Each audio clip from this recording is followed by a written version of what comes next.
Let's do that. Yeah, you need lots of things. You have like over an hour of notes you need to watch. Opening day is Saturday. We're coming. We're coming for opening night. Okay. We left off here last. And I said that this is really easy. Remember we were talking about photoelectron spectroscopy? Yes? So a couple things you have to know before we start doing these. First of all, energy is measured in megajoules per mole. So, megajoules per mole, and sometimes you'll see kilojoules per mole. It just kind of depends. But you'll see megajoules per mole or kilojoules per mole. My next question for you. You will see here my energy is getting lower as I'm moving to the right on this graph. Any guesses of why my energy is moving lower as I move to the right on this graph? Yes? Because you can only get rid of so many electrons. True, but that's not why it's getting lower. Any other guesses? Is this the full spectrum of the light? Not the full spectrum. First of all, what this graph is showing is basically ionization energy to remove electrons. So on this graph, I would put a big fat circle here, and I would label that as the nucleus. Now does it make sense why the energy would be getting lower as you move to the right? Yeah, it's getting further away. Yes. As you get further away from the nucleus, there's less what?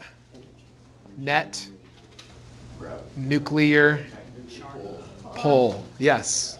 There's less net nuclear pull. So your answer is going to be farther because it's farther from the positive nucleus. And how can this be proved? We talked about one of the hot button words of chemistry. It is Coulomb's law. It can be proved by C-O-U-L-O, Coulomb's law. So, what exactly are we looking at here? So these peaks are essentially numbers of electrons. Shorter peak is going to be what? More or less electrons? More? Less. Higher peak is going to be more electrons. And if you notice, this peak here is almost, well, it's not almost, it's exactly triple the height of this peak. So, if I told you this first peak was 1s2, anybody have a guess of what this peak would represent? 2s2. You skipped one. You can't skip one. It goes from 1s2 to 2s2, right? Anyone have a guess of what this peak would be? 3s2. No. 2p6, right? Because it's triple the height. 2 times 3 is 6, so there's 6 electrons here. And then, Reese, this peak. No. 3s2. Reese. What is it? 3s2. Take you. Let's go for sure. 3s2. So, do you see how this is basically just a graphical representation of electron configurations? What element is this the electron spectra for? Magnesium. This is magnesium. Yes. Let's go. This is magnesium. So, I could ask you, what does this look like for sodium? So let's draw a little graph right here. So I'm going to have number of electrons, and I'm going to have energy here. So sodium's electron configuration, because we have to go from the inside to the outside, right? So my first peak is going to be a short peak representing what? 1s2. Then I'm going to have a massive drop in energy. Why?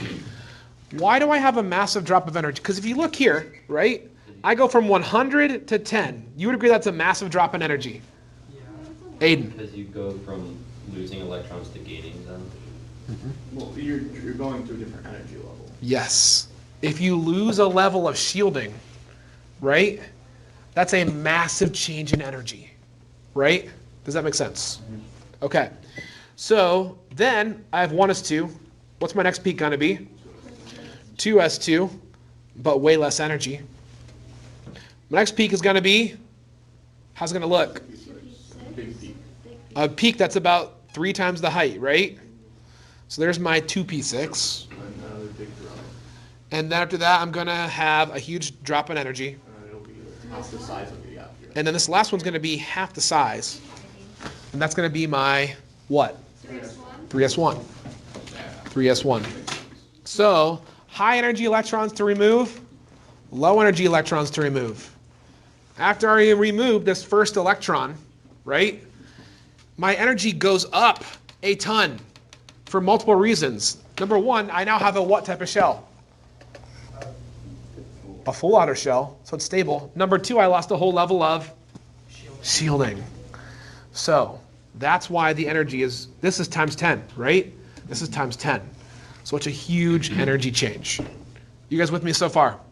Barely. Okay, that's good enough. What do you mean when you say you lost the shell? Aren't you gaining? So remember, this is my nucleus, right? If I lose this electron, right? If you think about sodium, so I have 2, 8, right? Yeah, but the third one on this sodium only has 1, right? Yeah. So if I lose this electron, then I'm a whole shield closer to the nucleus. Okay. So my energy goes up a whole bunch because I'm a whole shield closer to the nucleus. That's what I'm saying. Electrons. My energy is going up the closer I get. It's harder to remove an electron. So there's a drop in energy.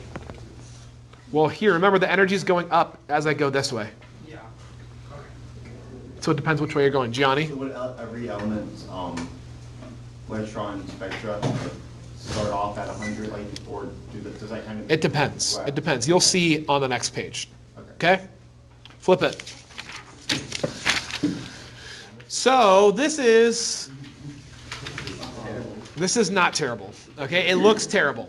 It really does. It really does. So this is a photoelectron spectroscopy of a mixture of elements.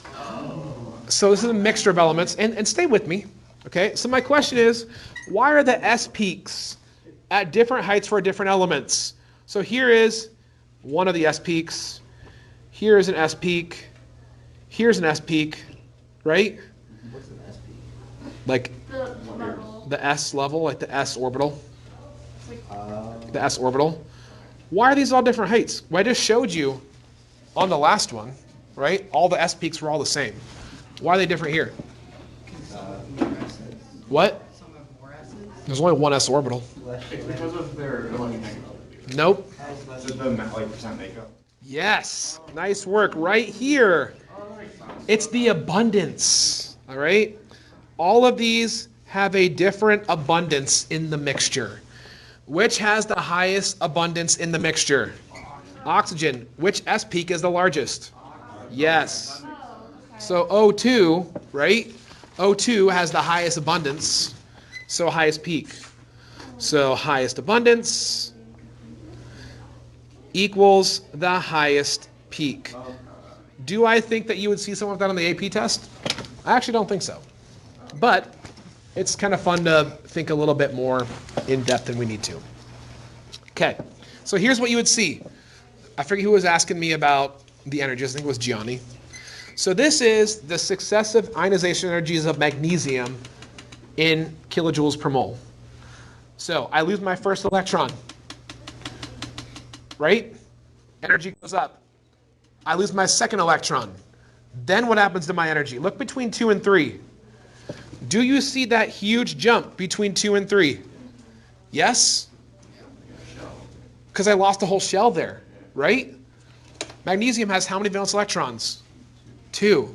After I lose those 2, I'm a whole shell closer to the nucleus, right? Until I lose how many more? And after I lose 8, look at the difference between 8 and, 1, 2, 3, 4, 5, 6, sorry, ignore that. 1, 2, 3, 4, 5, 6, 7, 8. Look at the jump between 10 and 11.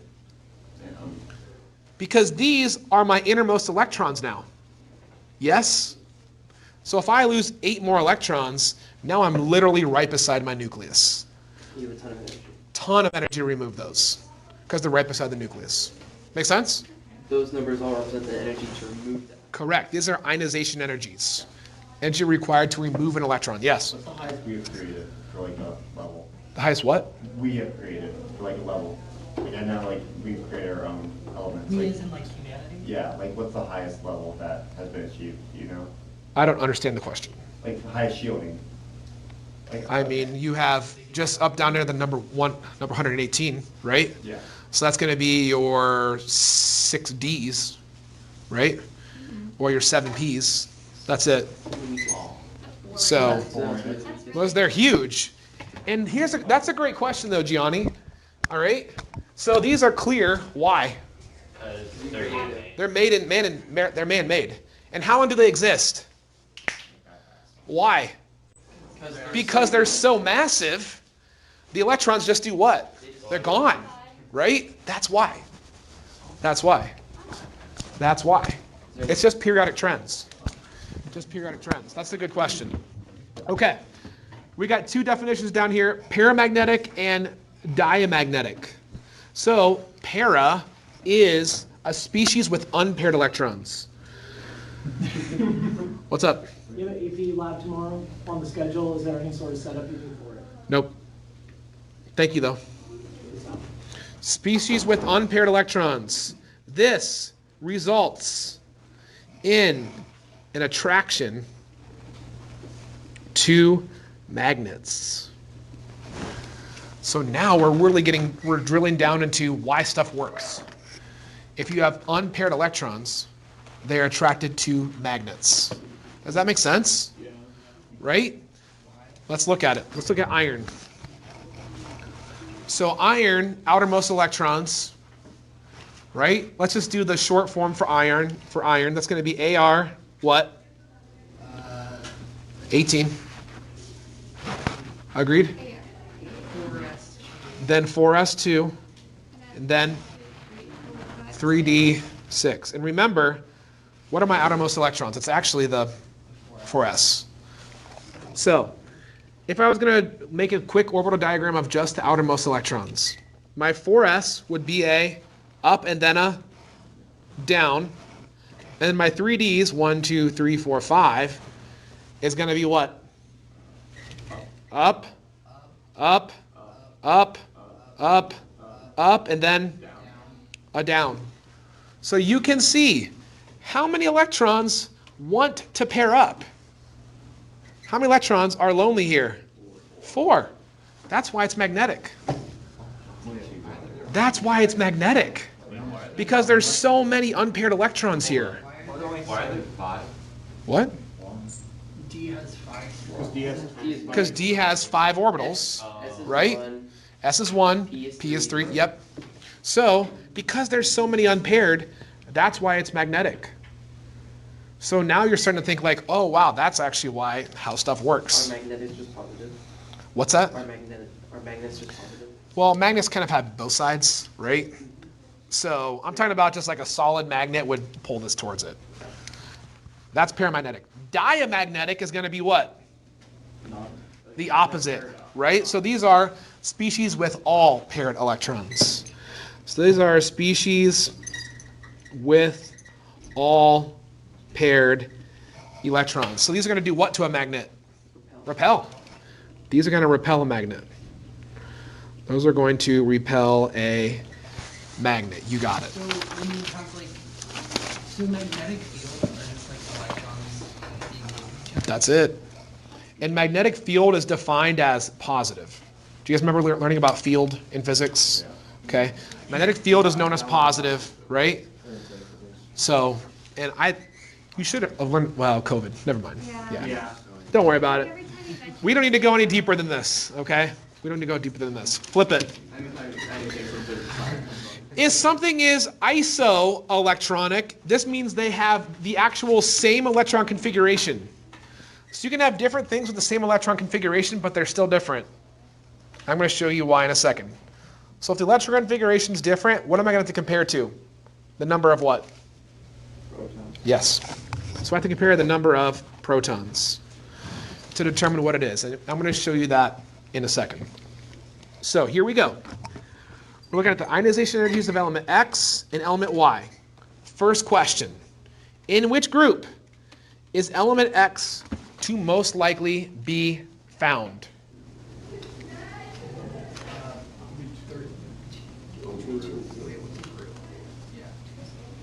No, it's not 13, that's, wait, isn't that That rows? would be like, Group is this way, right?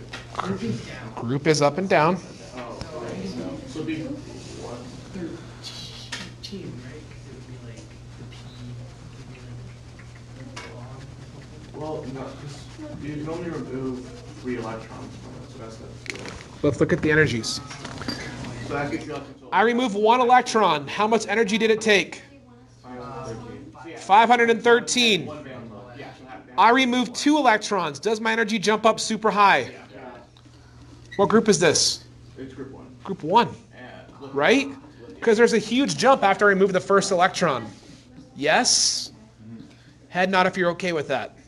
I got to see that you're okay with that. Tyler? Oh, yeah, that's right. Okay, good. So that's group 1. It's group 1. What about Y? So like doubles. It's not even double. It's like more than that. Like it's a noticeable change. it should be 14, right? The group. Y is group 2. Group 2. It's group 2. 737, 1400, 7000. That's a huge jump. So Y is going to be group 2. So the jump between the first and the second is not as big. That's not. I mean, you're comparing, right? So it's not just looking at first. I'm going to look at all of them and see where's the big jump. So yeah, that's a double, but here, that's like more than that's like a quintuple almost, right? I can't believe I said quintuple today. I never thought I would say that, but I did. Quintuple or quintuple? Quintuple. Yes, that's what I meant. All right. Why are there only 3 ionization energies for X? Don't overthink this. Yeah, it only has 3 electrons. It only has, 3 electrons. Okay. I think you guys can do this. Second period was like blown away by this question, but I think you guys can do this. What is the most likely formula of R's oxide? So here is the ionization energies for element R. I would like to know what's the formula of R's oxide. It's a binary compound. Try it. On your own, try it.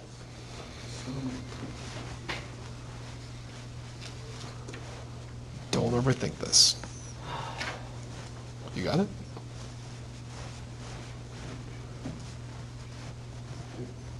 Maybe, no, maybe I have those.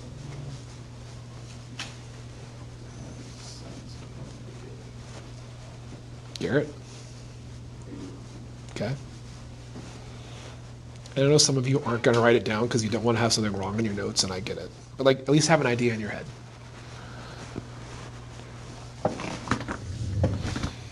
More time? Are you guys still thinking?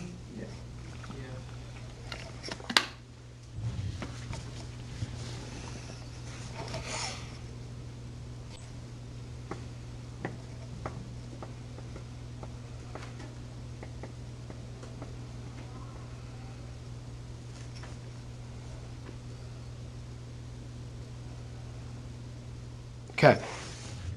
R. First one gone, 737. Second one gone, 1450. Third one gone. Huge jump. So R is in group number, which has what charge? +2. What's oxygen's charge? Okay, yeah, that's simple. Cool. Anyone get? I had that and I was second guessing myself for a second. Yeah, don't second guess yourself. It's just RO. Just RO. Why does helium have the largest ionization energy of all the noble gases?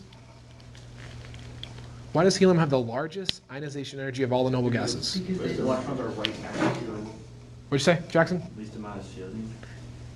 More specific than that. Like, the closest. It's the closest to the. It's not even the least amount of shielding. It has no shielding. It has no shielding, right? Here's helium.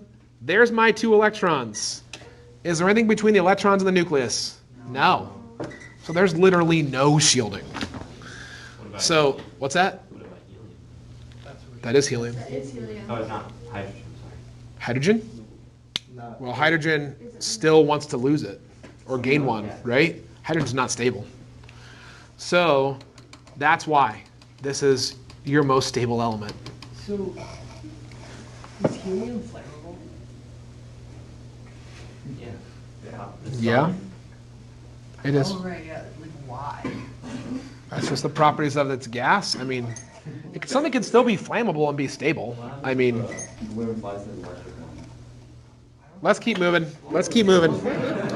Let's keep moving. What did you just say? So what happens when a balloon flies into electrical lines? Like, probably nothing? I don't know. It's rubber, right?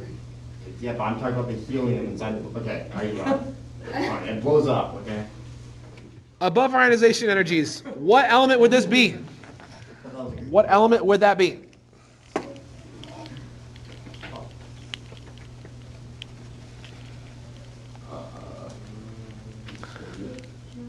Yes. How did you know?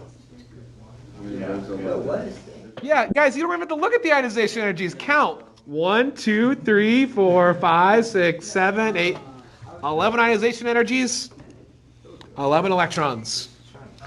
I mean, you could have looked at them. Here's a huge jump after you lose the first one, right? And then 1, 2, 3, 4, 5, 6, 7, 8. Here's my next jump. So on the top one, where you were like, what group is it in? We could have just like counted and figured out which one it was.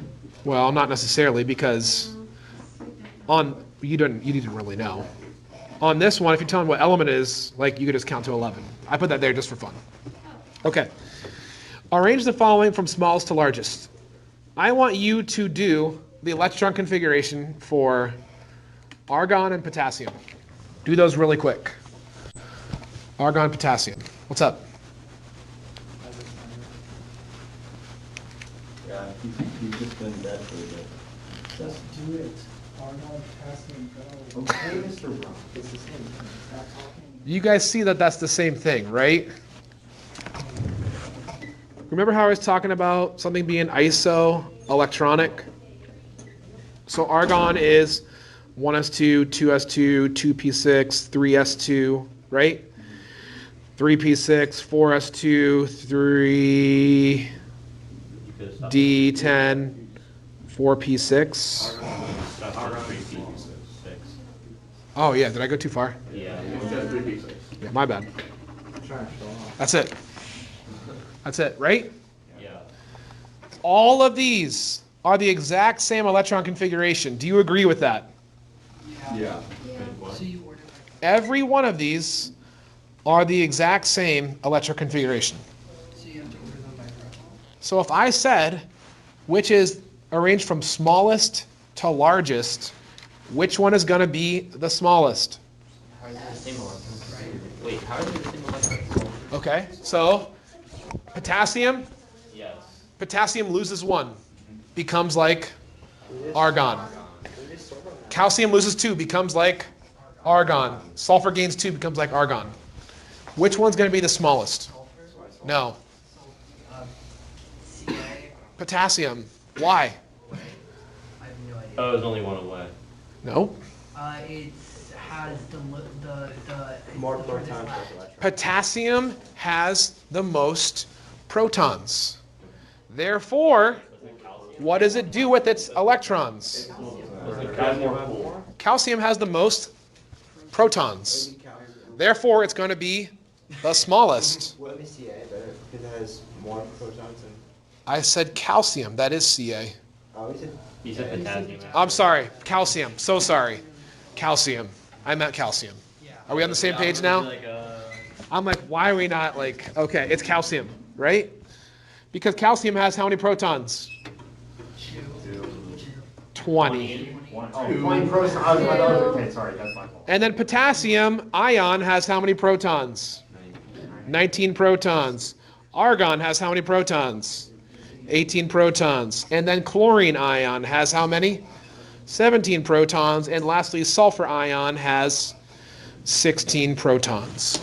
So, more protons, more what?